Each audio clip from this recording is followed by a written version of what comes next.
Welcome to import export federation. मी अभिजित शिंदे. आज आपण बघतोय की बनानाचं एक्सपोर्ट शिपमेंट आपण करतोय आज आपल्या फेडरेशनच्या स्टुडंटचं. बनाना हे खूप इम्पॉर्टंट क्रॉप आहे भारतासाठी. एक नगदी पीक म्हणून त्याचं महत्त्वाचं स्थान आहे. म्हणजे महाराष्ट्रातून जे मुख्यत्वे पिके निर्यात होतात त्यामध्ये तुमचं बनाना आहे, ग्रेप आहे, त्यानंतर पोमग्रेनेट आहे, त्यानंतर ऑनियन आहे, चिली आहे. हे 12 महिने एक्सपोर्टमध्ये प्रोडक्शन आहे. तर बनाना हे सगळ्यात स्वस्त असं फळ आहे आणि जगामध्ये सर्व देशांमध्ये ते खाल्लं जातं. आणि भारत हा जगातला सगळ्यात मोठा प्रोड्युसर आहे बनानाचा. ऑलमोस्ट 27-28% बनाना भारतामध्ये प्रोड्यूस करतो. आपण बघतो आता हे सगळं बनानाचं शिवार इथे आहे. आपण आता इंदापूर तालुक्यामध्ये आहे आणि ह्या प्लॉटचं बनानाच्या प्लॉटचं हार्वेस्टिंग चालू आहे एक्सपोर्टसाठी. तर असे अनेक प्लॉट्स, असंख्य प्लॉट या बारामती, इंदापूर किंवा या असे असंख्य प्लॉट या पुणे आणि सोलापूर जिल्ह्यामध्ये आहेत. आणि अनेक शेतकरी, प्रगतीशील शेतकरी खूप चांगल्या तऱ्हेनं काळजी घेऊन एक्सपोर्ट क्वालिटीचे निर्यातक्षम उत्पादन घेतात. केळीचं त्या भागामध्ये पाण्याची पण कमतरता नाही. भरपूर 12 महिने पाणी आहे, त्यामुळे केळी पिकाला लागणारं पाणी तर असल्यामुळे चांगल्या प्रकारे इथे केळी उपलब्ध होते. शेतकऱ्यांनी सुद्धा नवीन टेक्निक, नवीन व्हरायटी, G9 व्हरायटी तुम्ही एक्सपोर्टसाठी जाते, त्याची ग्रोथ कशी करायची, त्याचं प्रोटेक्ट कसं करायचं, ह्या सगळ्या टेक्निक्स अवलंबून सगळं काही करून चांगल्या प्रकारे पिकं आणले. आणि we are very happy that की ह्या सगळ्या क्रॉप महाराष्ट्रामध्ये आहेत जे निर्यात होतं. आता आम्ही आज एक घटना पाठवतो ते दुबईला जाणार आहे. पण बनानाचे जर तुम्ही बघताल बायर्स अनेक देश आहेत, त्यामध्ये इराण आहे, ओमान आहे, सौदी अरेबिया आहे, कतार आहे. तर हे अनेक मोठे मोठे देश भारताचं बनाना केळी घेतात आणि खूप चांगल्या प्रमाणात घेतात. तर एक सोपं पीक पण आहे. जर तुम्ही बघताल तर नवीन एक्सपोर्टर्स जे नवीन निर्यातदार तयार होतात, जे आमच्या फेडरेशनमध्ये शिकतात, त्याच्यासाठी सुद्धा बनाना हे खूप सोपं आणि चांगलं प्रोडक्ट आहे. त्याचं कॉस्टिंग पण जरा बऱ्यापैकी कमी आहे. साधारणतः 10 ते 11 लाखामध्ये एक कन्साइनमेंट बनानाचं सध्या होऊ शकतो. तर बनानाचे रेट थोडी जास्त आहे. फार्मचा रेट 16-17 रुपये आहे आणि बॉक्सचा रेट 350 रुपये आहे. सध्या जरी रेट जास्त असले तरी 10 ते 11 लाखामध्ये बनानाचं कन्साइनमेंट होऊ शकतं. तुम्ही हे करू शकता आणि जर एकाला जास्त वाटलं तर दोघं मिळून कन्साइनमेंट करू शकता. अशा तऱ्हेने हे बनाना एक सोपं पीक आहे एक्सपोर्ट व्यवसाय सुरू करण्यासाठी, त्यामध्ये पदार्पण करण्यासाठी. तर आपण लवकरच फेडरेशनची एक सक्सेस स्टोरी, एक यशोगाथा आपण पाहणार आहोत. धन्यवाद. नमस्ते, मी Abhijit Shinde. Welcome to import export federation. जसं आपण पाहतो की अनेक फेडरेशनचे असोसिएट्स फेडरेशनबरोबर येत आहेत, इम्पोर्ट एक्सपोर्ट शिकतात, आयात निर्यात विषय शिकतात आणि आपले नवे व्यवसाय सुरू करतात. आज आलो आहोत. आज आपण एक फेडरेशनची यशोगाथा पाहणार आहोत. पृथ्वीराज पानसरे आपल्याबरोबर आहेत. नमस्ते Prithviraj, welcome to import export federation. आपण यांच्याकडून जाणून घेऊयात की ते काय करत होते, आज काय करणार आहेत, पुढे काय करणार आहात. आज त्यांचं एक्सपोर्टचं पहिलं शिपमेंट आहे, त्याबद्दल आपण त्यांच्याकडून जाणून घेऊयात. तर पृथ्वीराज, मला तुमच्याबद्दल सांगा. तुमचं नाव, गाव, कुठले आहात तुम्ही, काय करता, काय करत होता पहिले तुम्ही, आता काय करता? ओके, माझं नाव पृथ्वीराज आहे, पृथ्वीराज पानसरे. बरं. मी राहायला बिगवन जवळ राहतो. बरं. आणि पहिले शेती व्यवसाय होता आमचा. बरं. म्हणजे आहे आता तोही. बरं. आणि ट्रान्सपोर्ट पण करत होतो. बरं. पण नंतर आमच्या भागामध्ये भरपूर केळी आहे. बरं. आणि एक्सपोर्ट पण भरपूर होती. बरं. मग हळूहळू म्हणलं आपण, आणि केळीची बागा पण वाढत चालल्यात. बरं. तर मग म्हणलं आपण केळीच्या निर्यातीकडे वळूया. बरं.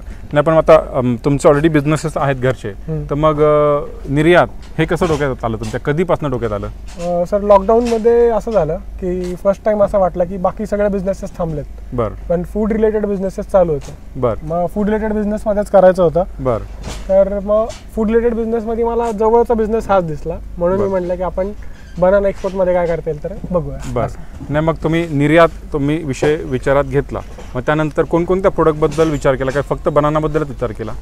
सर, बाकी प्रोडक्ट्स होते, बट बाकी प्रोडक्ट्समध्ये असं होतं की एक्सपोर्ट म्हणलं की इन्व्हेस्टमेंट भरपूर येते. बरं. आणि नवीन प्रॉडक्ट शोधणं, बरं, त्यावरती रिसर्च करणं, ह्याला भरपूर टाइम जातो. बरं. आणि केळी अशी होती की ती आता आमच्या आजूबाजूला आहे. बरं. आणि त्यावरती रिसर्च झालेला होता. बरं. आणि या भागात एक्सपोर्ट क्वालिटीची केळी पण असते. बरं. म्हणून म्हणलं की why not start with banana आणि नंतर बाकीचं बघता येईल. बरं.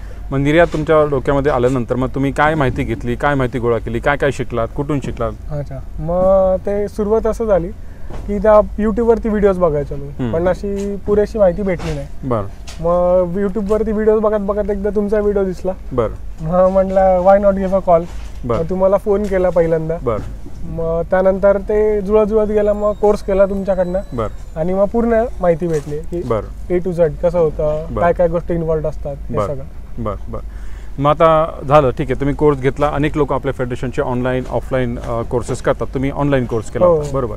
तुम्ही आणि तुमचे पार्टनर्स पण आहेत, बरोबर.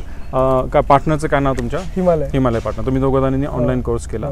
मग त्यानंतर तुम्हाला ॲक्च्युअल काम तुम्ही कसं सुरू केलं? मग त्यानंतर तुम्ही पहिले बाहेर शोधला, पहिले प्रोडक्ट शोधलं, पहिले बाग शोधली, काय केलं नेमकं? सर बाग वगैरे तर आमच्या इथे आहेत, त्याला प्रॉब्लेम नाही, पण बाहेर शोधताना थोडा त्रास होता. आणि बाहेर त्यात थोडं लिजिट बाहेर शोधणं अवघड जात. बरं. मग आधी बरेच बाहेर शोधले, पण लेजिटिमसी चेक करण्यासाठी एकतर आपला ओळखीचा माणूस पाहिजे बाहेर, किंवा स्वतः जाऊन यायला पाहिजे. बरोबर. आणि बिझनेस सुरू व्हायच्या आधीच मला इन्व्हेस्ट करायचं नव्हतं त्यामध्ये, बाहेर जाणं हे ते एक्सपेन्सिव्ह अफेअर होतं. त्यामुळे मग तुमच्यासोबतच बोलणं झालं आणि तुमच्या फेडरेशन थ्रूच बाहेर भेटलं. बरं, ठीक आहे. तर आपण फेडरेशन थ्रू बाहेर म्हणजे आम्ही तसे बाहेर रिकमेंड करत नाही, कारण आम्हाला असं वाटतं की प्रत्येक एक्सपोर्टरनं स्वतःच्या प्रोडक्टचा अभ्यास करून त्याचं मार्केटिंग केलं पाहिजे आणि मार्केटचं अनालिसिस केलं पाहिजे आणि नवीन बाहेर नवीन मार्केटमधनं शोधले पाहिजे. नाही तर सगळे बाहेर आम्ही जर देत बसलो तर ते अवघड होईल. त्यामुळे आम्ही सहसा बाहेर रिकमेंड करत नाही.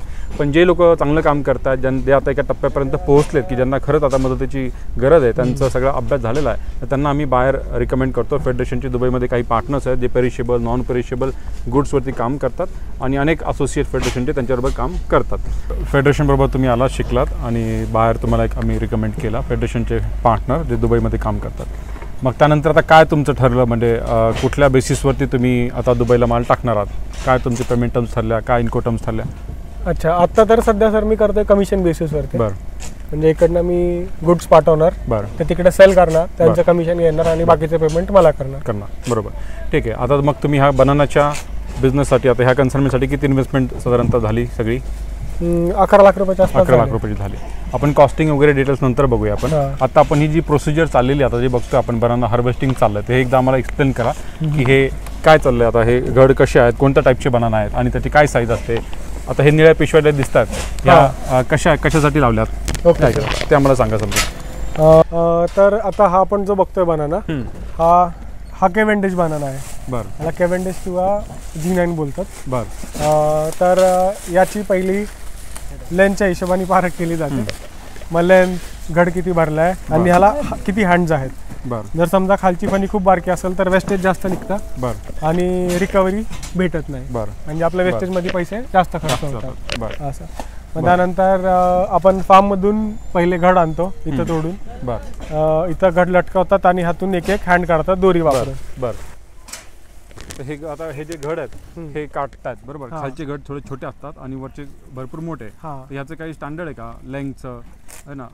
सरासरी सर वरचा जो घड असतो त्यात केळी पण तशी, तिसऱ्या घडात केळी 18 पेक्षा जास्त पाहिजे. बरं. म्हणजे त्याला रिकव्हरी चांगली बसते. बरं. आणि लेंथ मला वाटतं जवळजवळ 7-8 इंचीच्या वरती लेंथ पाहिजे. बरोबर. आणि त्याची विड्थ पण मोजतो आपण एक. विड्थ गेज वरती असते सर, पण आता गेजचं मला डिटेल्स एवढं नाही माहिती, पण आम्हाला सहसा डोळ्यात बसले आता ते की काय क्वालिटीची पाहिजे असं. ठीक आहे. मग त्या हिशोबाने इकडून कट होतं. मग नंतर ही तुरटी असती. ॲलम. मग ॲलम मध्ये पहिली बुडवल्या जाते, त्यानंतर पुसतात स्पॉन्जनी, त्याच्यावरती डाग वगैरे काय असतील तर. नंतर अँटी फंगल मध्ये टाकतात. मग ही अँटी फंगल म्हणजे ट्रान्झिट मध्ये मॉइश्चरनी ह्यानी कुठे त्याला हे बसू नये, बॅक्टेरिया वगैरे बसू नये, म्हणून हे अँटी फंगल मध्ये बुडवलं जातं. त्यानंतर ह्या ट्रे मध्ये 13 किलो, आता आपला बॉक्स 13 किलोचा. 13 किलोचा. मग 13-200च्या आसपास बनाना टाकला जातो. आता तुम्हाला दिसेल बघा. 13-200 वजन येईल असं बनाना भरतात. आता हे 5 फणी बसल्या आहेत. म्हणजे 5 फणी बसले म्हणजे हा 5 हँड झाला. 5 हँड झाला, बरोबर. मग 5 हँड हा बॉक्स मध्ये जातं. मग आता हे 5 हँड आपण एका बॉक्समध्ये टाकतो. हँड म्हणजे एक घड, एक छोटा फणी म्हणतो. घड म्हणजे मोठा आणि हँड म्हणजे फणी. त्याच्यातला एक 5 हात आहेत. मग आता आपण बॉक्समध्ये पॅक करतो, तर पॅकिंगला काय काय मटेरियल वापरलं, कुठल्या टाईपचं मटेरियल वापरलं ते सांगता का? सर पुढे बॉक्स असतो यामध्ये. बॉक्सच्या वरती आपल्याला फोम पन्नी असते ही. म्हणजे एकमेकाला ब्रूज होऊ नये बनाना. नंतर एक हे असतंय जर्मेनियम पाऊच असतं की त्यांनी जे एक्स्ट्रा मॉइश्चर असतं ते आपलं ॲब्झॉर्ब करून जातं. आणि त्यानंतर मग आता हे बघा लिहितात त्याच्यावरती 5 हँड आहे. आता हे 5 लिहिलं त्यांनी. मग हे समोर जातं. समोर गेलं की व्हॅक्युमिंग होतं. आता ह्याच्यामध्ये बनाना थोडे जे आपण वॉश केले ते लगेच आपण भरतो म्हणजे त्याला ड्राय नाही करत, ओले राहतात नाही सर थोडे. तिथं त्याचा आता काही कसं problem आहे होतो का? ओल्याचा नाही प्रॉब्लेम होत काय बरं. तसं तिथं बसतात ना बनाना बरं. अँटी फंगलमधनं येऊन तर तिथं वाळून जातात बरं आणि त्यानंतर मग बॉक्समध्ये जातात. बरं त्यानंतर इकडे आले की हे व्हॅक्यूमनी आतली सगळे एअर सक करतात. बरं जर्मेनियम पाऊच टाकलेला असतो ऑलरेडी म्हणजे जरी काय वारं राहिलं थोडीफार हवा बरोबर. तरी ती जर्मेनियम पाऊच कव्हर करून घेतात. बरं मग रब्बर बांधतात. बरं रब्बर बांधल्यानंतर त्याच्यावरती एक टॉप असतो, बरं. एक बेस असतो बॉक्स आणि त्याच्यावरती टॉप. बरं. मग त्यावरती टॉप लावतात आणि टॉपवरती एक टॉप दिखा भैया, पुढे जाऊया. बरं हा टॉप आहे. मग टॉपवरती तसा शिक्का मारला जातो. बरं आता हा 5 हँड टॉप आहे ना बरं तर त्याच्यावरती 5चा शिक्का मारला असेल त्याला फॉलो केलं तर कळेल. बरं बरं तर चालेल. 5 तर हे बघा असं स्टॅम्प केलं जातं इथं 5 हँड्स हां 5 हँड्स. डिपेंड्स. मग आता इथं 5 हँड आहे, 6 हँड 6 आहे, हँड आहे. काही 4 हँडमध्ये पण बॉक्सेस असतात. बरं पण दुबईमध्ये 4, 5, 6 चालतं. हे बघा 4, 4 5, हँडचा म्हणजे ह्यात फक्त 4च फन आहेत. बरोबर. मग युजली काय होतं असं म्हणजे प्रीमियम क्वालिटीचा एकदम लेंथ मोठी असेल ते 4 हँडमध्ये बसतं. थोडी कमी जास्त झाली की 5, 6 मध्ये बसतं. 5, 6 मध्ये बसतं. 7, 8 मध्ये पण काम केलं जातं बनानामध्ये. बरं पण ते इराण साईडला चालतं. बरं. मग आता हे दुबई जास्त करून तुम्ही म्हणता की 4, 5, 6 हँड 6 चालतात. आता आपण बघतोय की हा जो बॉक्स आहे 13 किलोचा बॉक्स आहे. हा आता फेडरेशनचे जे पार्टनर आहेत त्यांचा हा ब्रँड आहे Desi. Truly you can see this. हा टॉप डाऊन बॉटम टॉप आणि बॉटम बॉक्स असतो. हा टॉप आहे आणि बॉटम आहे. किती प्लायचे बॉक्सेस येते? हा 5 प्लाय असतो बरं. बॉटम आणि हा टॉप असतो 3 ply. 3 ply. Top is 3 ply आणि बॉटम इज 5 प्लाय. ह्या टाईपचे बॉक्सेस पॅकिंग करून घेतलेत.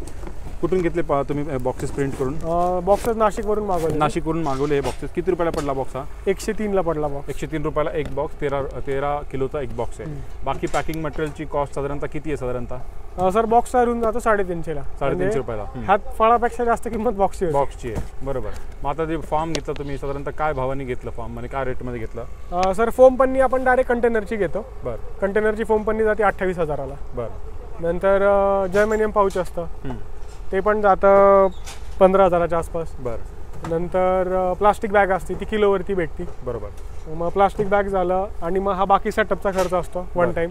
बरं आणि बाकी एवढंच. अजून काय बरं. नाही आता बनानाची काय कॉस्ट होती फार्मची म्हणजे प्रोडक्टची काय कॉस्ट होती? आत्ता 16.5 घेतलं मी हा भाग. 16.5 घेतला हां. म्हणजे मार्केटपेक्षा तुम्हाला चांगला मिळाला. हो 50 पैसे स्वस्त पैसे भेटले. स्वस्त मिळाला. मग आता हे धरून बॉक्सची किंमत होती 350 रुपये जी मार्केटची साधारणतः हो किंमत आहे ती.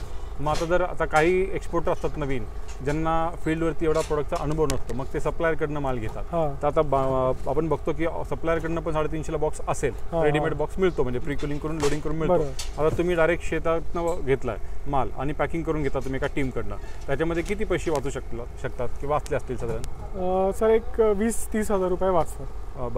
बरोबर. म्हणजे जर आपण स्वतः काम केलं फील्डवरती म्हणजे जे आपण सप्लायरकडून तुम्ही डायरेक्ट मटेरियल कंटेनर लोड करून घेता याच्याऐवजी जर तुम्ही स्वतः फार्म शोधलं तुम्ही जर एक टोळी म्हणा किंवा जी टीम असते हार्वेस्टिंगवाली ती शोधली त्यांच्याकडून काम जर करून घेतलं तर तुम्ही साधारणतः 30,000 रुपये वाचू शकता.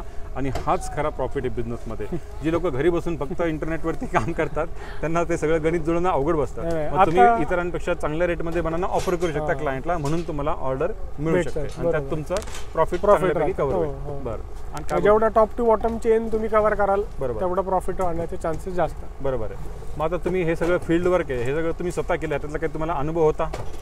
अनुभव आजचाच फक्त बनानाबद्दल माहिती होता पण अनुभव मग असं झालं की जे ऑलरेडी करतायत हां त्यांच्याकडे जाणं त्यांना भेटणं बरोबर कसं काय करतात बरोबर काय काय स्टेक्स आहेत ह्याच्यात बरोबर काय इन्व्हेस्टमेंट्स आहेत बरं कुठल्या गोष्टी कशा करायच्या. बरं म्हणजे आता समजा छोट्या छोट्या गोष्टी असतील की पाऊच असेल बरं तर ते किती लागतं. नवीन माणसाकडनं काय होतं तो जास्त पाऊच दिली लेबरला मग लेबर मिसयूज करतं. बरोबर. मग इथं व्यवस्थित इन्स्पेक्शन करणं गरजेचं आहे की लेबर व्यवस्थित यूज करत आहे का बरोबर बॉक्स वेस्ट होतोय का बरोबर डॅमेज होतोय का असं. बरोबर. ह्या गोष्टी फार महत्त्वाच्या आहेत की फील्ड एक्सपिरियन्स म्हणजे डायरेक्टली आपण कोणाच तरी भरोश्यावर काम सोपवणं आणि स्वतः अनेक एक्सपोर्टरला सप्लायरला भेटणं त्यांनी बघितलं आहे काम फील्डवरती बघितलं आहे प्रत्येक बारीक सारीक गोष्टी बघून घेतल्यात. बनाना कसा पाहिजे क्वालिटी कशी पाहिजे हार्वेस्टिंग कसं केलं पाहिजे पॅकिंग मटेरियल कुठून घेतलं पाहिजे किती कॉस्टमध्ये घेतलं पाहिजे किती मोजून दिलं पाहिजे हे सगळं त्यांनी पाहिलं आहे. आणि त्यानंतर त्यांनी पहिलं शिपमेंट केलं आहे म्हणजे आज त्यांचं खूप मोठा दिवस आहे आमच्यासाठी पण आणि तुमच्यासाठी पण की आज पहिलं बनानाचं शिपमेंट त्यांचं होतं आहे. एक्सपोर्टच्या व्यवसायात ते आज पदार्पण करतात. ठीक आहे. मग आता तुम्हाला हे झालं आता तुम्ही 350 रुपये म्हणता साधारणतः बॉक्सची कॉस्ट आहे त्याच्यानंतर हा दुबईला पाठवायला किती खर्च आला लॉजिस्टिक कॉस्टमध्ये कस्टम क्लिअरन्स आणि फ्रेटला किती खर्च येतो? आता लोकल ट्रान्सपोर्ट जातं बरं नंतर कुलिंग जातं बरं त्यानंतर फ्राईड जातं बरं आता आणि फ्लाईट वगैरे जाऊन समजा दुबईला जातो 680 पर्यंत बॉक्स. बरं 680 रुपये म्हणजे 350 रुपये बॉक्स पडला. त्याच्या पुढे साधारणतः सगळं बाकी लोकल खर्च ट्रान्सपोर्ट मिळून साधारणतः 680 रुपयाला CIF दुबई पोर्ट पर्यंत माल पोहोचतो. बरोबर. आता हा एका कंटेनरने मालमध्ये पाठवतो बरं का. कंटेनर कुठला असतो तुमचा सांगा मला. सर आता ते कंपनी वेरी होती, आपलं CHA बुक करतो. बरं 40 feet refer container. 40 feet refer container. 40 feet refer container लागतो बनायला. किती बॉक्सेस भरणार आहात तुम्ही? लोड 1540 13 किलोचे बॉक्सेस 40 फीट मध्ये गेले. तर मग हा कंटेनर जायचं बजेट किती तुम्हाला हे आलं, कॉस्टिंग किती आलं साधारणतः? म्हणजे शिपमेंटचं लॉजिस्टिक कॉस्ट किती आली? Custom clearance plus okay custom clearance CHA BL bills हे सगळं धरून 3,40,000 रुपये. 3,40,000चं कोटेशन होतं. म्हणजे आता हे बॉक्सेस फार्मवरती इथे रेडी झाले, प्रीकुलिंगमध्ये फार्मवरती पॅकिंग केलं, प्रीकुलिंग केलं आणि 350 रुपये कॉस्ट झाली. त्याच्यानंतर पुढचा तुमचा 3,40,000 रुपये दुबईपर्यंतचा खर्च आहे. बरोबर. ठीक आहे. त्यानंतर आता तुम्ही मार्केटचा पण अंदाज घेतला असेल. साधारणतः मार्केट दुबईला काय चाललंय, काय भावना बॉक्सेस चाललेत विक्री? म्हणजे रुपीज मध्ये काढला तर 700 720 730 पर्यंत आहे. करेक्ट. म्हणजे 720 730 पर्यंत आता सेलिंग चाललंय दुबईला. आणि तुमचं साधारणतः किती रुपयाला? 650 बॉक्स पोहोचते. म्हणजे 50 रुपयाचं प्रॉफिट तुम्हाला पर बॉक्स होऊ शकेल. 680 हे सगळं खर्च पकडलं तुम्ही, कमिशन वगैरे बाकी सगळं करून. हे महत्वाचं आहे. नुसतंच लॉजिस्टिक कॉस्ट नाही, कमिशन नाही सर. हा तसं म्हणू शकता. सध्या असं इथला खर्च. इथला खर्च. बरं. हां कमिशन ठीक आहे. आता म्हणजे फेडरेशनची असोसिएट असल्यामुळं आम्ही कमिशनकडे नाही पाहत, पण आपल्याला महत्वाचं की आपल्या आता सुरू करायचंय. म्हणजे सध्या ह्याच्यात मला पैसे देणार असं नाही. बरोबर आहे. पण जसं रोटेशन बसेल व्यवस्थित तसं मार्जिन वाढायला. एक्झॅक्टली हाच ॲटिट्यूड पाहिजे. असे अनेक हजारो लोक आम्हाला फोन करतात की आम्हाला प्रॉफिट येईल की लॉस होईल. त्यांना वाटतं की 1 रुपया तरी लॉस होईल, तरी ते डिसिजन घेत नाही. पण असं जर ठरवलं की लॉसच नाही पाहिजे मला आणि फक्त प्रॉफिटच पाहिजे, तर मला नाही वाटत की तुम्ही बिझनेस सुरू करू शकता. सस्टेनन्स पाहिजे. त्यामध्ये थोडंसं सस्टेनन्स पण पाहिजे, थोडी रिस्क पण आहे. रिस्क नेहमीच असते कुठल्याही बिझनेसमध्ये. छोटंसं दुकान जरी टाकलं तरी त्याच्यामध्ये रिस्क आहे. हे तर एक्सपोर्टचं काम आहे ना, आपण परदेशात माल पाठवतोय. तर हे सगळं गृहीत धरूनच बाबा त्यांनी एक कॉस्टिंग काढलंय, साधारणतः एवढा प्रॉफिट होऊ शकतो. आणि त्यांचं म्हणणं की बाबा प्रॉफिट जरी नाही झाला तरी मला ॲटलिस्ट माझं प्रिन्सिपल जरी प्रोटेक्ट झालं, तेवढं जरी मला मुद्दल मिळालं तरी मी सुरुवात करतो. एक अनुभव तर येतो, बिझनेसची सुरुवात होते, मग पुढे इम्प्रूव्हमेंट करता येतील. यासाठी फेडरेशन पण सपोर्ट करतं. जसं की आता आपले पार्टनर आहेत बाबा, कमिशनमध्ये आपण कमी जास्त करू शकतो. जो तिथला खर्च आहे तो सुद्धा आपण कमी करू शकतो इतरांच्या पेक्षा. कारण बाकीचे लोक बाबा किती खर्च, पार्किंग किती, त्याला किती दिवस ठेवणार माल, कुठं ठेवणार, लोडिंग अनलोडिंग, त्यानंतर क्लिअरन्सला किती पैसे लागतात, वॅट किती भरायचा, ह्या सगळ्या गोष्टी थोड्याफार मॅनेज होण्यासारख्या असतात. ह्याच्यामध्ये पण आपण पैसे वाचू शकतो. तर ते फेडरेशनमुळे वाचू शकतात. त्यामुळे तुम्हाला हे गणित जुळू शकतं. अदरवाईज बाकीचे लोक बघतो आपण, त्यांना वाटतं की हे गणित जुळणारच नाही, कारण त्यांची रेट बसणारच नाही. हा सगळ्यात मोठा. फील्डवर करत नाहीत सर लोक. बरोबर. डायरेक्ट बॉक्स घेतात आणि म्हणतात इथनं घेऊ आणि तिकडे पाठवू. हे फील्ड वर्क अतिशय महत्त्वाचं, जसं तुम्ही बघता की पृथ्वीराजनी केलंय. ठीक आहे. मग आणखी तुम्हाला काय काय ह्याच्याबद्दल, आता हे एक प्रोडक्ट तुम्ही बनाना सुरू केलं, आणखी कुठल्या प्रोडक्टबद्दल विचार केला तुम्ही? नाही सर, आता तर नाही. आधी याचंच काम वाढवायचं आहे, त्यानंतर मग बाकी प्रोडक्ट. आता तुमच्या परिसरामध्ये भरपूर बनानाचे बाग आहेत, तुम्ही त्याचा सर्वे केला असेल आणि त्या हिशोबाने तुम्ही करता. मग आता हे बनाना इथं तुम्ही आता फील्डवरच आता पॅकिंग केलं. आता हे इथून कुठे जातात? आता हे कुठल्या कोल्ड स्टोरेजला जातात? बरं, इथे जवळच्या कोल्ड स्टोरेजला जातात. मग किती डिग्रीला टेम्परेचरला तुम्ही करता? 13 डिग्री. 13 डिग्री. 13 डिग्रीला प्री कुलिंग करता? नाही, प्री कुलिंग 60 डिग्रीला होतं. 60 डिग्रीला जायला टाइम आहे, म्हणून प्री कुलिंगची गरज लागत नाही. बरं.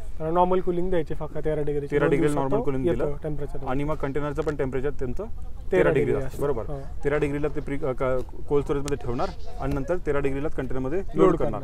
आता इथून पुढं जाण्यासाठी किती दिवस आणि किती दिवस लागतील ते एकदा सांगा. सर आज 17 तारीख आहे. हां, आज अर्धे बॉक्सेस झालेत. बरोबर. उद्या अर्धे बॉक्सेस होणार. बरोबर. मग उद्या सगळं कुलिंग होणार.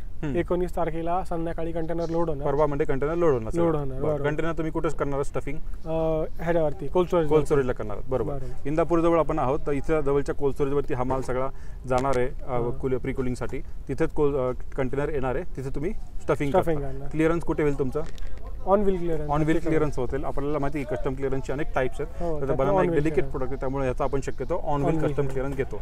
आता मला सांगा की डॉक्युमेंट कोणकोणते तुम्हाला लागले? म्हणजे आता तुम्ही व्यवसायाची सुरुवात कशी केली? आता हे सगळं प्रोडक्ट सगळं झालं, पण मग कंपनी लायसन्स वगैरे हे तुम्ही सगळं सांगा. कंपनी तुमचं काय नाव आहे ना? कंपनी तुमची आहे ग्रीन क्रॅक्स इम्पॅक्स म्हणून आहे. Green Cracks. बरं. Green Cracks Impex Private Limited. बरं. तुम्ही आणि पार्टनर तुमचे? हो, बरोबर. बरं.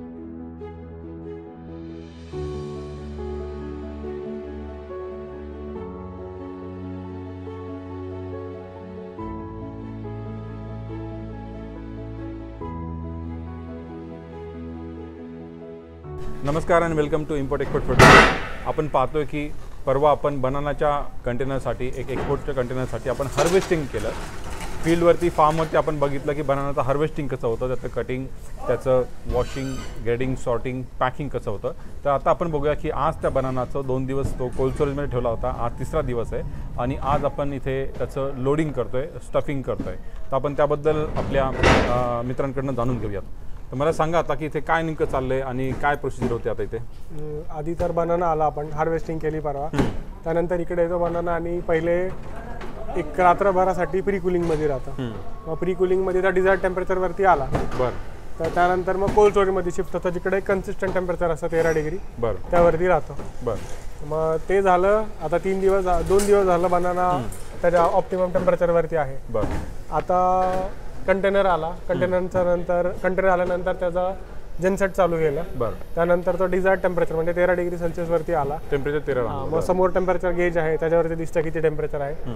ते टेम्परेचर मेजर केलं. त्यानंतर आता लोडिंग बेवरती लावला. बरं. आता सगळे बॉक्सेस स्टफ होत आहेत त्यामध्ये. बरं. आता तुम्ही स्टफिंग करतोय आपण, आता किती बॉक्सेस कसं तुम्ही करताय, एका याच्यामध्ये किती बॉक्सेस? आता हे 13 किलोचे बॉक्सेस आहेत. बरं. एका कंटेनरमध्ये 1540 बॉक्सेस बसतात. 1540 बॉक्सेस बसणार. तर तेवढेच आपण इथे किती बॉक्स पॅक केले सगळे? तेवढेच केले की थोडे जास्त केले? थोडे जास्त करतो आपण. बरं. की समजा काय काळे झाले बनाना, काय फ्रूटला डॅमेज झाला तर बरं थोडेसे एक्स्ट्रा थोडेसे आपण कंटेनरमध्ये लोड करणार आहे. नाही, लोड नाही करणार आपण कोल्ड स्टोरेजमध्ये ठेवतो. आणि मग जे सॅम्पलिंगसाठी लागेल कदाचित कस्टम क्लिअरन्सला किंवा पायटोसाठी त्यासाठी काही पाठवलेत एक्स्ट्रा ठेवते बॉक्सेस आपण काही? तसं नाही काय लागत पायटोसाठी वगैरे, बिकॉज क्लिअरन्स CHS करतात आणि ह्यावरतीच करून घेतात. बरं. मग आता ह्या कंटेनरचं क्लिअरन्स आपण कसं करणार आहोत?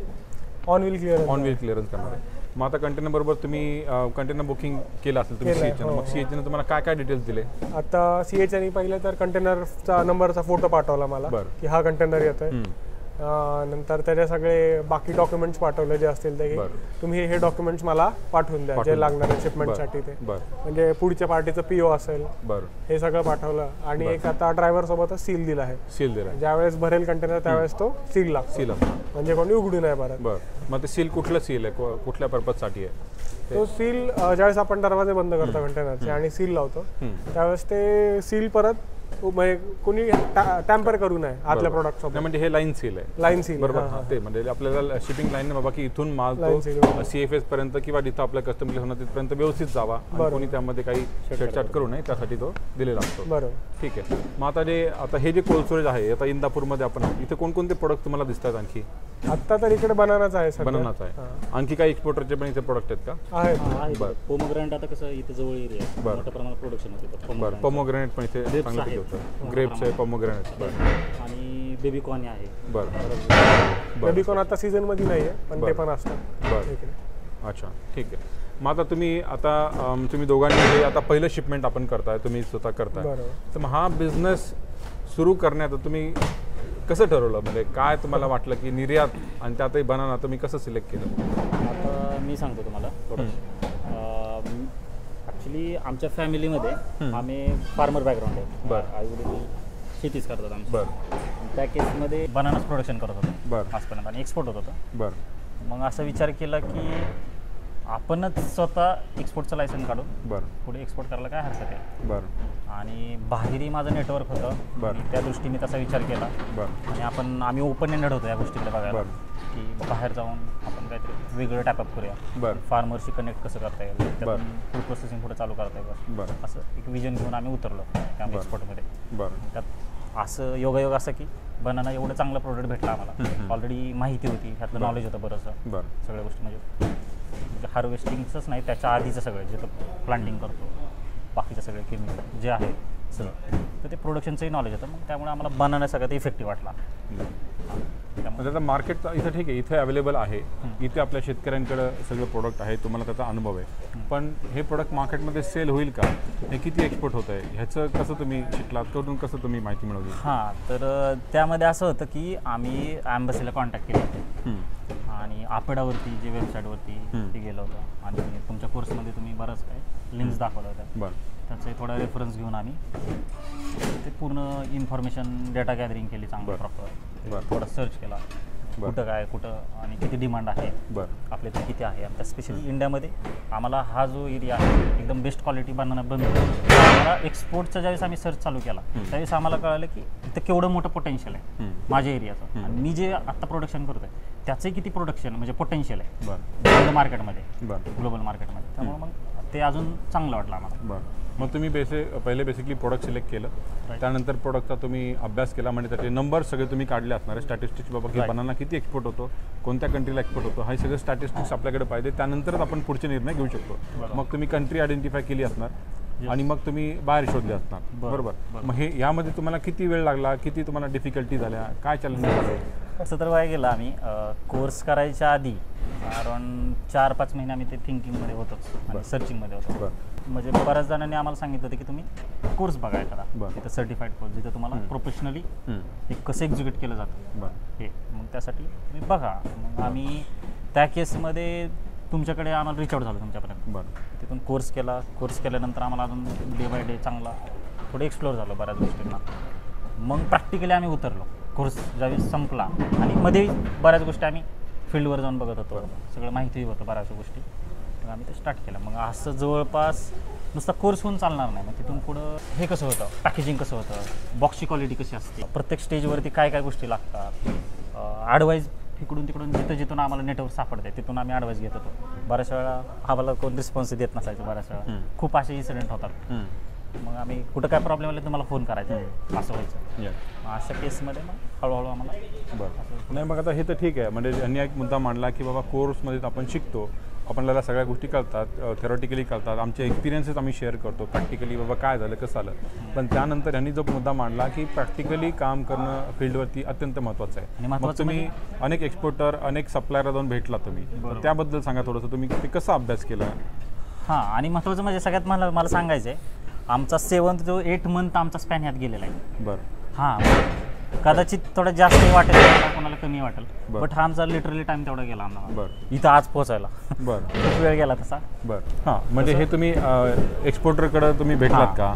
तुम्ही सप्लायर जे किंवा जे असतात हार्वेस्टिंगवाले त्यांच्या टीम असतात जे बनानाचं सगळं कूलिंग वगैरे करून तुम्हाला कंटेनर लोड करून देतात, ह्यांना काही भेटलात का? तर कुठल्या भागात भेटलात तुम्ही? हां, आता एकतर प्रोडक्शन आमची इथे होत होतं, त्यामुळे हार्वेस्टिंग लेबर हा इथे क्लस्टर तयार झाला होता. ऑलरेडी एक्सपोर्ट हब झालं होतं इथं. मग त्यामुळं आम्ही रोज पाहायचो हे. आता आमची केळी ज्यावेळेस जात होते तर आम्ही पॅकेजिंग बघायचो, हार्वेस्टिंगच्या काय प्रोसेस आहेत, फ्रूट केअरिंगच्या काय गोष्टी आहेत, कंपन्या डील कशा करतात, INI देसाई सारख्या कंपन्या बऱ्याचशा कशा लेवलवरती काम करतात. हे आम्हाला एक अजून थोडं विजन कळालं. पुढे जाऊन काय करतात त्याचा अंदाज नव्हता बाहेरच्या मार्केटमध्ये. मग पण म्हटलं इथं जे आहे, मग लेबरच्या जिथं स्पॉट आहे त्यांचं गोडाऊन आहे तिथं जाऊन बघायचं, तिथं थांबायचं, तिथल्या लेबरची चौकशी करायची. मग आम्ही मार्केट रेट काढले सगळे, बाबा लेबरचे चार्जेस किती आहेत, बॉक्सचे रेट किती आहेत, त्यात क्वालिटी कशा कशा असतात, प्रत्येक प्रोडक्ट वाईज कशा कशा बॉक्सच्या क्वालिटीज आहे, प्रोडक्शन कुठं सगळ्यात जास्त बॉक्सचं होतं, अशा बऱ्याचशा गोष्टी आम्ही बघितल्या. बरं. मग आता तुम्ही हे तुमचं जेव्हा ठरवलं तुम्ही, मग आता कस्टमरशी तुम्ही कसं निगोशिएशन केलं? म्हणजे तुम्हाला एक पार्टनर मिळाले आहे ना, तर पार्टनर कसे मिळाले आणि तुम्ही कसे रेट्स वगैरे निगोशिएशन त्यांच्याशी काय बोलणं झालं आणि तुम्ही भेटलात, सप्लायरला भेटलात, काम बघितलं. पण त्यानंतर पण शेवटी तुम्हाला तुमचं डिसिजन घ्यावं लागणार की बाबा की आता आपल्याला एक्सपोर्ट करायचं म्हणजे हा कस्टमर ठीक आहे, त्याचं व्हेरिफिकेशन, त्याचं बॅकग्राऊंड, ते डिसिजन कोण आहे, पार्टी कसं आणि किती इन्व्हेस्टमेंट आहे, ह्याबद्दल काय सांगता तुम्ही? कसं डिसिजन झालं ते? ते असं झालं की आम्ही क्लायंट बघत होतो तर जेन्युइन आहे. मग तुमच्यासोबत एकदा बोलणं झालं की सर असं असं आहे, कोण जेन्युइन क्लायंट आहे का? तर तुमच्याकडनंच एक क्लायंट आले. मग तुमच्याकडनं आल्यामुळे एक कुठंतरी एक हे होतं की व्हेरीफाईड क्लायंट आहे, काही पुढे जाऊन प्रॉब्लेम येणार नाही. माहितीचं असलं की थोडं फरक पडतं. बरोबर. मग त्यानंतर त्यांच्याशी बोललो पहिल्यांदा. मग बोलणं झाल्यानंतर त्यांनी सगळं सांगितलं ते कुठल्या पद्धतीने काम करतात, कमिशन बेसिसवरती करतात. त्यानंतर हे पण झालं की कमिशन बेसिसवरती असं होतं की बऱ्याचदा असं नाही की दरवेळेस प्रॉफिटमध्येच करावं लागतं, कारण कमिशन त्यांचं 5% असतं त्यामध्ये. तर हे करताना असं होतं की कधी कधी लॉसमध्येही जाते शिपमेंट, प्रॉफिट्स पण देते पण लॉस पण देते असं. मग ते बॅलन्स करावं लागतं आणि क्वार्टरली किंवा इयरली प्रॉफिट्समध्ये काम करावं लागतं. पण मग कुठंतरी सुरू करायचं होतं आणि जर पुढचा माणूस असेल, जेन्युइन असेल, तर मग त्याच्यासोबत काम करण्यात काही प्रॉब्लेम नाही म्हणून त्यासोबत काम करण्याचा डिसिजन घेतला. बरं.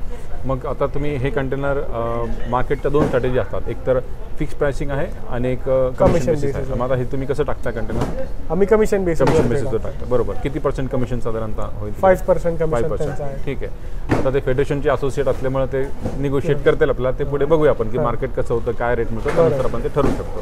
ठीक आहे. त्याच्यानंतर मग आता तुम्ही इनवॉइस वगैरे सगळे बनवले तुम्ही त्या पार्टीच्या नावानं. मग त्यासाठी कोणकोणते लायसन्स, कोणकोणते डॉक्युमेंट्स तुम्हाला लागले? पहिले तर कंपनी रजिस्टर करावी लागते. बरोबर.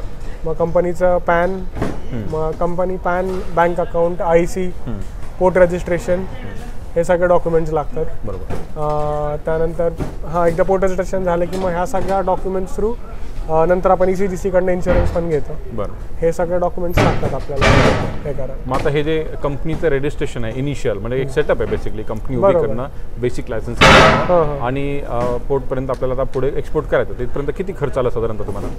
आम्हाला खर्च आला सर 50,000च्या आसपास खर्च. 50,000. म्हणजे यामध्ये तुमचं company registration, website, APEDA, IC, GST, digital signature, everything. म्हणजे एक कंपनी एक्सपोर्टची उभी करायला साधारणतः 50,000 रुपीज आपण म्हणू शकतो. पेपर वर्कचा बेसिक कॉस्ट 50,000. बरोबर. मग आता त्यानंतर मग आता ही जी शिपमेंट झाली, आता ही जी तुम्ही करताय, आता ह्याच्या एस्टिमेशनबद्दल आपण बोलूया. तर ठीक आहे, कंपनी झाली, कस्टमर मिळाला, व्हेरिफिकेशन झालं, त्यानंतर आता तुम्हाला इन्व्हेस्टमेंट आणि पुढं काय रेट मिळणार याबद्दल थोडंसं सांगा मला, की आता ह्या कन्साइनमेंटची किती इन्व्हेस्टमेंट झाली, तुम्ही माल कसा खरेदी केला, तुम्ही डायरेक्ट बगीचा खरेदी केला की तुम्ही सॉर्टेड माल घेतला आणि तुम्ही सगळं मटेरियल आणून पॅकिंग करून घेतलं, किती लेबर खर्च झाला आणि पर बॉक्सची प्राइस तुम्हाला कशी पडली साधारणतः? अच्छा, तर सर मग आता यामध्ये असं झालं की आपण पहिले बगीचा सिलेक्ट केला, जसा आपल्याला पाहिजे माल त्या हिशोबाने. मग जो आपल्याला माल पाहिजे दुबईमध्ये तो 4, 5, 6 हँडमध्ये असतो. बरं. मग त्यासाठी रिकव्हरी चांगली पाहिजे, म्हणजे मालामध्ये फण्या मोठ्या पाहिजे. तर त्या हिशोबाने आधी बगीचा शोधला, त्यानंतर त्याचा रेट फिक्स केला. त्यानंतर त्या मालासाठी बॉक्स वगैरे सोडून जवळजवळ 3,80,000च्या आसपास रक्कम गेली. म्हणजे बनानाची, फक्त बनानाची, एक्सक्लुडिंग केलं तुम्ही 3,80,000 रुपयाला तुम्ही बनाना परचेस केला. सॉर्टेड बनाना म्हणू शकतो आपण. नाही, सॉर्टेड नाही. तिकडे फील्डवरती आपण परवा जसं बघितलं व्हिडिओमध्ये, आपण शॉर्ट केला, पण तो सगळा शॉर्ट केल्यानंतर त्याचं टोटल बिलिंग झालं एवढं 3,80,000च्या आसपास, 16 रुपयांनी पर केजीच्या हिशोबाने. शेतकऱ्याचं बिलिंग झालं. हो, शेतकऱ्याचं बिलिंग. पुढे मग त्यानंतर बॉक्स पॅकेजिंग आलं, लेबर आलं. लेबरचा सर्व्हिस चार्ज जातो जवळजवळ 50,000. त्यानंतर बॉक्सेस पर बॉक्स जातो, टोटल बॉक्सेस आम्ही 1600 घेतले होते. त्यात काही डॅमेज होतात बॉक्सेस, तर ते 1,60,000च्या आसपास बॉक्सेस आले. आणि त्यानंतर कोल्ड स्टोरेजचे गेले 20,000. मग फ्राईटचे गेले 3,70,000. बरोबर. फ्रेट म्हणजे कस्टम क्लिअरन्स आणि फ्रेट, कस्टम क्लिअरन्स, कंटेनरचा रेंट, बरोबर, आणि शिपिंग. बरोबर. हे सगळं 3,70,000 रुपये झाले. बरोबर. मग असं सरासरी समजा एक 10,60,000च्या आसपास बजेट गेला. बरं. 10,60,000 रुपये पूर्ण कन्साइनमेंटची इन्व्हेस्टमेंट झाली. Now you must have converted that into dollars. तुमचं इन्व्हॉइस डॉलरमध्ये असतं. बरोबर. मग तुम्ही पर बॉक्स रेट काढला असणार. बरोबर. तो कसा काढला तुम्ही, कसं तुम्ही कॅल्क्युलेशन दाखवलं इन्व्हॉइसमध्ये? 1,540 बॉक्सेस असतात आपले शिपमेंटमध्ये जाणारे. मग आपण सर्व्हिस चार्ज ॲड करतो त्यामध्ये. पहिले फ्रूट्सचा चार्जेस लावतो. बरं. मग त्यानंतर पॅकेजिंगमध्ये बॉक्स, फोम, सॅशे, जे पण लागतं सगळं पॅकेजिंगचं मटेरियल त्याचं लावतो. त्यानंतर लोकल ट्रान्सपोर्ट, जो माल हार्वेस्ट करून इथपर्यंत येतो ते सगळं लोकल ट्रान्सपोर्ट लागतं ते. नंतर कोल्ड स्टोरेजचे चार्जेस लावतो. आणि नंतर फ्रेट आणि कंटेनरचं ट्रान्सपोर्ट. ह्या सगळ्या ॲड करून तुम्ही एक एस्टिमेट बनवतो. तो त्याला टोटल बॉक्सेसच्या नंबरनी डिवाइड करतो. 1540 तुम्ही डिवाइड करतो. मग त्यांनी पर बॉक्स चार्ज आपल्याला सापडतो आणि तो डिवायडेड बाय 75 केलं की डॉलर रेट सापडतो. साधारणतः तो किती आला पर बॉक्स प्राइस? तो काढला आता कोटेशनमध्ये. बरं, ठीक आहे. तर मग पर बॉक्सची एक प्राइस तुम्ही डॉलर काढली, त्या व्हॅल्यूनं तुम्ही इन्व्हॉइस बनवलं. बरोबर. आता ही प्राइस तुम्हाला तिथून एक्सपेक्टेड आहे, ही तुमचं कॉस्टिंग झालं. बरोबर. शेवटी आता मार्केटमध्ये कसा रेट मिळणार आहे, आज काय रेट आहे, पुढे कसं होतं हे आता तिथे मार्केटमध्ये गेल्यावरच कळेल. आता हे कंटेनर आपण आता 2 दिवस झाले तुम्ही हार्वेस्टिंग केलं, हा 3रा दिवस आहे. 2 दिवस हार्वेस्टिंग, 1 दिवस प्री कुलिंग झालं. आता इथून पुढे किती दिवस लागणार आहेत साधारणतः कंटेनर जायला दुबईला? 23ला सेल होणार आहे शिप. मग 23 तारखेला सेल झाले की 27 तारखेला पोहोचेल. म्हणजे आज तारीख आज 19 आहे. आज 20 तारीख आहे. 20 तारीख हा ना, तर म्हणजे 23 तारखेला कंटेनर ऑन बोर्ड होईल आणि सेल होईल वेसल 23ला. ETA म्हणजे ETD असेल वेसलचं. Expected time of departure is 23 आहे मॉर्निंग, आणि त्यानंतर मग ते 27ला दुबईला पोहोचेल. बरोबर. आणि मग 27 म्हणजे 28ला हे कंटेनर दुबईमध्ये विक्रीला जाईल. तर म्हणजे हा गुड टाइम आहे. तुम्ही ह्याच्याबद्दल पण काय अनालिसिस केलं असेल की कंटेनर आता टाकायला पाहिजे किंवा नाही? Anything on that? आता रमजानचा टाइम होता. बरोबर, रमजानचा टाइम. मग बनाना असा फ्रूट आहे की ते जगात सगळीकडे खातात लोक. बरोबर. आणि रमजानमध्ये तर उपवास सोडताना त्यांचा खातात आणि तिकडे बऱ्यापैकी आहे मुस्लिम कम्युनिटी. तर मग म्हणलं बनाना आत्ता चांगला टाइम आहे, योग्य. थोडा उशीर झाला तसा, अजून आधी टाकायला हवा होता, पण रेट्स वगैरे जुळून नव्हते त्यामुळे थोडं लेट झालं. बरं. म्हणजे दिस इज द राईट टाईम. हे पण आपण अभ्यास केला पाहिजे की आपल्याला प्रोडक्ट करायचं, पण ते कधी केलं पाहिजे. त्या पुढचा जो आपला इम्पोर्टर आहे त्यांनी पण चांगला ॲडवाईस दिला पाहिजे आपल्याला की राईट टाईम जास्तीत जास्त चांगला रेट कसा मिळू शकेल, आणि त्यानुसार आपल्याला आपलं पर्चेसिंग पण जुळवता आलं पाहिजे, रेट जुळवता आले पाहिजे, आणि आपल्याला चांगले मार्जिन्स प्रॉफिट कसं होईल हे आपण बघता आलं पाहिजे. आता ह्या कन्साइनमेंटमध्ये आपण काय एक्सपेक्ट करतोय, म्हणजे profit loss on break even, what you are expecting? आता तर सर ब्रेक इव्हनच एक्सपेक्ट करतोय, बिकॉज तिकडे जाऊन क्लिअरन्सचे पण चार्जेस लागतील. बरोबर. 80,000च्या आसपास पार्किंग तिकीट्स आहेत तिकडचे. बरोबर. हे सगळं धरून आत्ता असं आहे की जो माल आमचा ज्या तारखेला पोहोचतोय त्याचा रायपनिंग चेंबरमध्ये जाऊन बाहेर येणार आहे. बरोबर. त्या हिशोबाने मग त्याचं सेल कसं होतंय, त्या टाइमला रेट्स काय असतील, हे सगळं गृहीत धरून असं वाटतं की आता ब्रेक इव्हन आलं तरी चालेल. बरोबर आहे. तर ह्या सगळ्या गोष्टी एक्सपोर्टमध्ये असतात. म्हणजे एक्सपोर्ट काय एवढा सोपा विषय नाही आहे की आपल्याला वाटलं आपण शिकलो, कोर्स केला 10,000चा, लगेच आपल्याला दुसऱ्या दिवशी कस्टमर मिळाला, बनाना घेतला, पाठवून दिला आणि लगेच 1 लाख रुपये मिळाले. असं पॉसिबल नाही आहे. हे सर्व शेतकऱ्यांना, सर्व नवीन पिढीनं समजून घ्यावं. ह्याच्यामागे एवढी सगळी मेहनत आहे. ह्याच्यानंतर हा प्रत्येक बिझनेसमध्ये प्रॉफिट लॉस, रिस्क, रिवॉर्ड हे सगळं असतं. पण आता सगळ्यांचा विचार करून आपल्याला जर सुरुवात केली तरच पुढचं आपल्याला दिसणार आहे, आपण शिकू शकतो आणि पुढे प्रोग्रेस करू शकतो. जसं ते म्हणतात की आता एक एक्सपिरियन्स झाला, एवढं सगळं काम तुम्ही आता बघत होता इतके दिवस, बाबा आजूबाजूला बनाना चालले, आज तुम्ही स्वतः निर्यात करतात, तुमचं स्वतःच्या नावावरती कंटेनर निर्यात होतो. हे खूप मोठी अचिव्हमेंट आहे. हा जो कॉन्फिडन्स आहे त्या बेसिसवरच तुम्ही पुढे करू शकता. आणखी त्यांच्याकडे पुढच्या पण रिक्वायरमेंट आहेत. तर हे जर आपण काम सुरू करून बघितलं, थोडीफार रिस्क आपल्याला घ्यायलाच लागणार आहे. चांगले लोक बघून त्यांच्याबरोबर जर पहिलं पाऊल टाकलं तर त्यातून नक्कीच चांगल्या गोष्टी, चांगला अनुभव आपल्याला येतो आणि त्यातूनच आपल्याला पुढची दिशा दिसते. तर पहिल्याच कन्साइनमेंटमध्ये प्रॉफिट आपले लोक, माझ्याकडे पण अनेक लोक येतात, सर किती प्रॉफिट होईल, हा त्यांचा पहिला प्रश्न असतो. नॉलेज आपल्याला काही नाही, पण आपण बघतो की आपण विचारतो की आपल्याला किती प्रॉफिट होईल, आता त्याला काय उत्तर देणार मी. आणि आता एवढं सगळे मेहनत घेऊन पण हे म्हणतात की आता आपल्याला ब्रेक इव्हन झाला तरी आम्ही विल बी हॅपी. आणि हाच ॲटिट्यूड पाहिजे आपल्याला. प्रॉफिट लॉस तर थोडं मार्केटच्या डिपेंडंट रेटवरती आहे, पण वी आर होपिंग दॅट आता आमचं पण फेडरेशनचं पण काम आहे की बाबा की जास्तीत जास्त चांगले पार्टनर कसे जोडले जातील आणि त्यांना जास्तीत जास्त फायदा कसा मिळवून दिला जाईल. पण शेवटी मार्केटच्या हातात काही गोष्टी असतात. पुढे जर आपलं जेव्हा सगळ्यांचं काम वाढेल फेडरेशन, तर तुमच्यासारखे असे अनेक असोसिएट आपल्याबरोबर आहेत.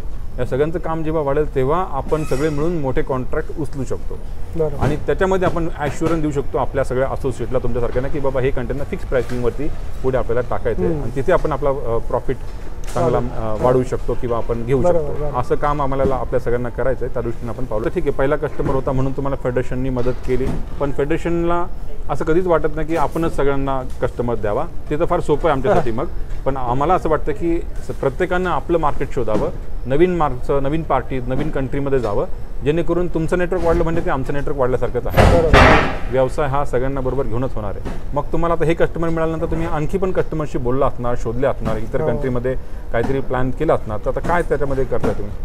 आत्ता तर असं आहे, दुबईमध्येच आम्ही ज्यावेळेस जाणार, ही शिपमेंट जाईल, दुसरी शिपमेंट पाठवणार आहे. आता ही शिपमेंट तर ब्रेक इव्हनमध्ये आहे, तर आम्ही गेलो तर तो असं होईल की परत पॉकेट एक्सपेन्स होत होतं.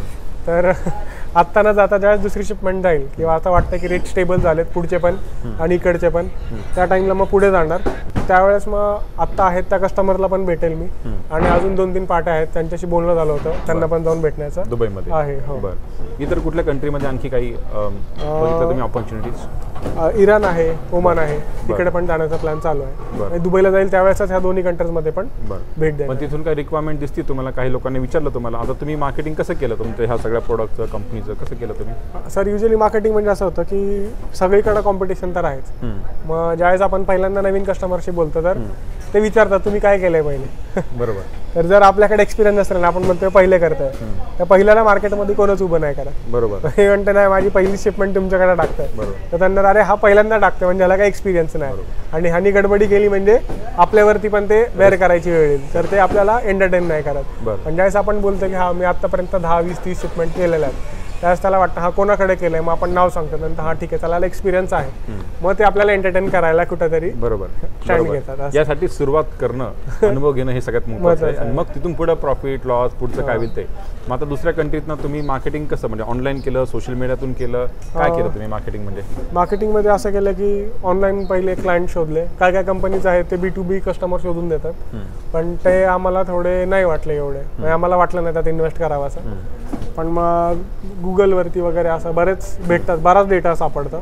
मला असं होतं की फक्त मेहनत करायची इच्छा पाहिजे. असं होतं की 100 कॉल्स लावल्यानंतर कदाचित एक पॉझिटिव्ह रिस्पॉन्स येतो, रॉंग नंबर्स लागतात, खूप त्रास होतो. मला आतापर्यंत आम्ही कमीत कमी 1000 फोन्स केले असतील. 1 मिनिट जर बोलला तर तुझे 30 रुपये जाणार आहे, लक्षात राहू द्या. तो पण रनिंग कॉस्ट वाढून कॅल्क्युलेशन तुम्हाला माइंडसेट मध्ये ठेवायचं आहे. नाही पण ही एवढे टार्गेटेड कस्टमर पाहिजे तुमचं.